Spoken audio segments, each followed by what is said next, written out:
নবীজির মেয়ে ফাতেমা। সবচাইতে পছন্দের মানুষদের মধ্যে নবীজির কাছে সবচেয়ে যারা পছন্দের ছিলেন ফাতেমা ছিলেন। একদম প্রথম সারির যারা নবীর কাছে পছন্দ তাদের একজন ছিলেন ফাতেমা।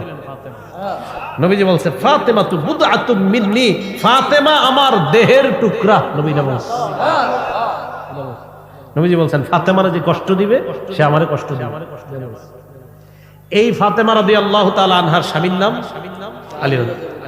হুজুররা কইেন না, এগরে কইতে দেন, আপনারা তো পারেন, এরা কইলে মনে থাকবে।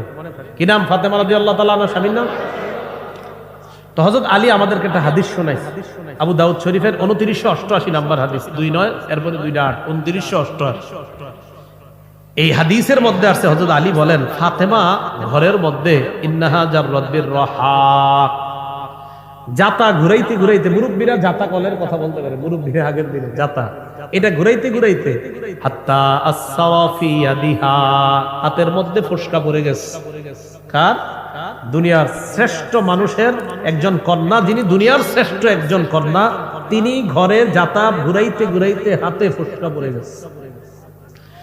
2 নাম্বার ওয়াসাকাত বিল কিরবা হাত্তা আসরাফি নাহরিহা, কলসি ভর্তি পানি টানতে টানতে শরীরে দাগ পড়ে গেছে। কলসি দিয়ে পানি আনে না মা বোনরা, এরকম। ওয়া কানাসাতিল বাইতা হাত্তা বাররাত সিয়াবুহা, ঘর ঝাড়ু দিতে দিতে পোশাকগুলা প্রায় সময় ময়লা হয়ে যায়। আলী রাদিয়াল্লাহু তাআলা আনহু বলেন আতান নবী সাল্লাল্লাহু আলাইহি ওয়াসাল্লাম খাদামুন, আল্লাহ নবীর দরবারে একদল খাদেম উপহার আসছে। আগের জামানায় খাদেম উপহার আসতো, খাদেম। তো নবীজি এগুলারে বন্টন করে বিভিন্ন জায়গায় দিয়ে দিতেন। হযরত আলী ফাতেমাকে বললেন ফাতেমা লাউ আতাইতি আবাকি, যদি তুমি তোমার আব্বার কাছে যাইতা, ফাসালতিহি খাদিমা, তোমার আব্বার কাছ থেকে একটা খাদেম যদি চেয়ে আনতে পারতা তোমার কষ্ট একটু কম হইতো। ফাতাতহু ফাতেমা রাদিয়াল্লাহু তাআলা আনহা ফাওয়াজাদাত ইনদাহু হুদ্দাসা, ফাতেমা বাবার কাছে আসলেন, আসার পর দেখে অনেক মানুষ কথাবার্তা বলে, কথা না বইলা ফাতেমা এসে দেখে আব্বার সামনে অনেক মানুষ। ফারাজাআত, হযরত ফাতেমা চলে যায়।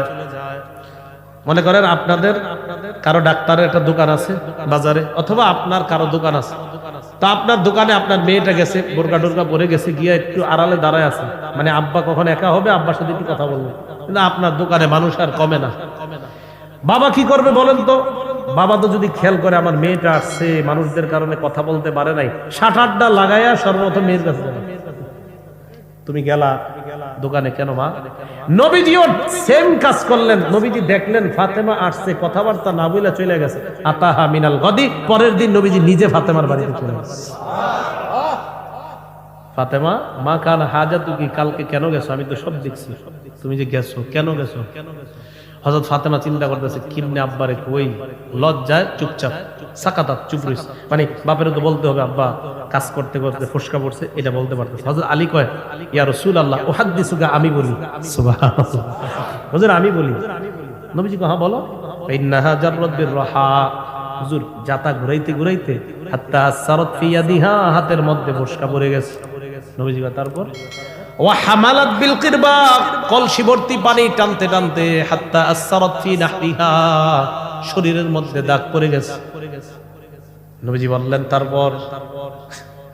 ইয়া রাসূলুল্লাহ ফালাম্মা আনজা আকাল খাদাম, আপনার দরবারে কিছু খাদেম আসছে। আমারতুহা আনতা আতিয়াকা ফাতাস্তাখদিমাকা খাদিমা, আমি ফাতেমাকে বললাম আপনার কাছে যে একটা খাদেম চেয়ে নেওয়ার জন্য। নবীজি বলেন কথা শেষ তোমাদের? জি।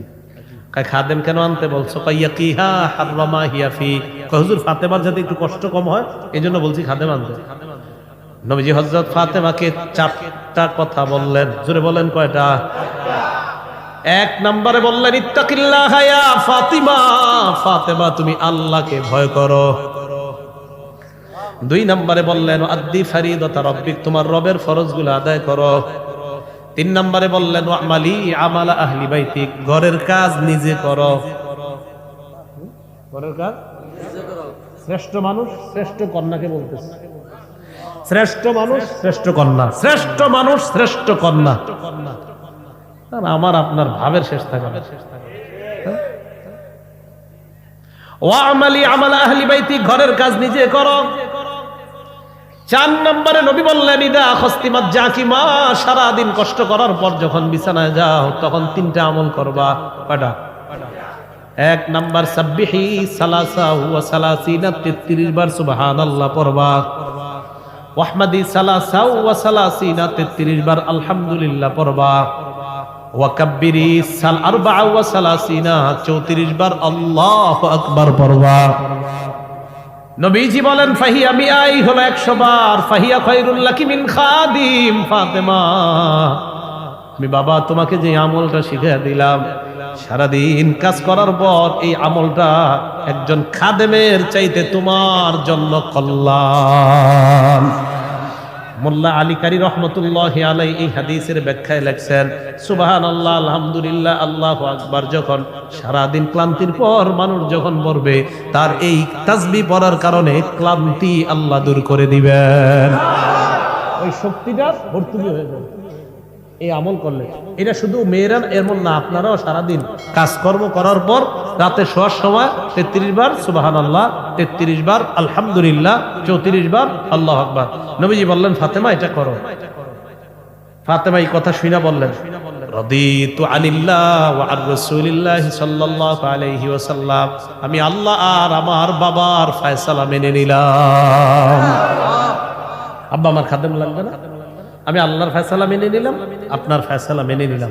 এখন বলেন তো, একটা মেয়ে যে তার স্বামীর বাড়িটা তার, একটা মেয়ের স্বামীর বাড়িটা যে তারই বাড়ি, এটা মেয়েটা দিনের মধ্যে বুঝবে কিভাবে?